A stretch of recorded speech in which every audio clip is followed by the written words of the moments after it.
A deteriorating COVID-19 situation in parts of the region has prompted Singapore to tighten entry restrictions. Now, the new rules will apply to travellers from Japan, Hong Kong and the Australian state of Victoria. From Monday, they'll have to serve stay-home notices at dedicated facilities. Cheryl Goh has more. The tighter restrictions are due to the surge in cases in these places, so travellers returning will have to serve their stay-home notice at dedicated facilities instead of at home. This is also to minimize the risk of any imported cases. The broader travel advisory remains the same. Singaporeans are advised not to go abroad for the time being. The task force also said Singapore is going to remain in phase 2 for quite a while, and we must be prepared that life won't go back to pre-circuit breaker days anytime soon. Of particular interest is that 7 in 10 of the unlinked community cases reported are asymptomatic, and the task force is keeping close tabs on this. However, if the numbers improve, especially community cases, they may consider some easing, for instance, on the number of people gathering. The current limit is 5. It is very hard to say, you have to limit to your contacts to a certain number of people, you have to keep wearing a mask every day, and you have to restrain from all the usual things that you would like to do. I can appreciate that there is a fair bit of fatigue out there.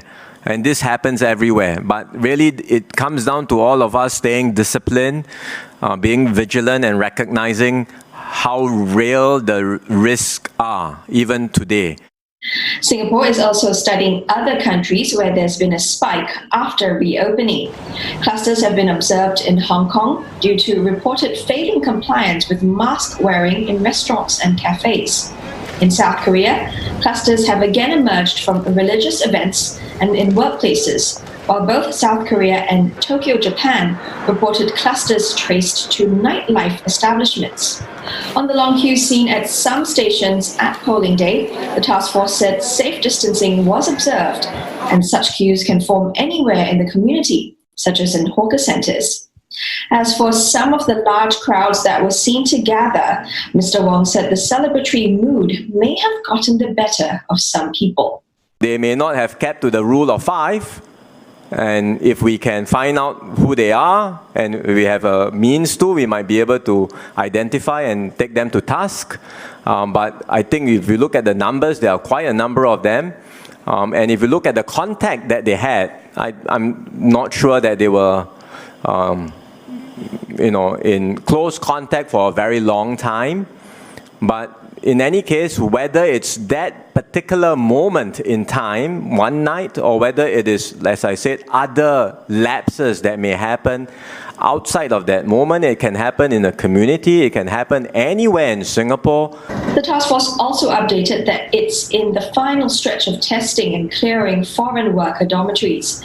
Over 230,000 workers have recovered or tested virus-free out of the around 300,000 workers. The focus had initially been on clearing dorms with a low prevalence of the virus, and they are now moving on to those with a higher prevalence, which is also where the bulk of the new daily cases are coming from. The aim is to clear all dorm workers by mid-August.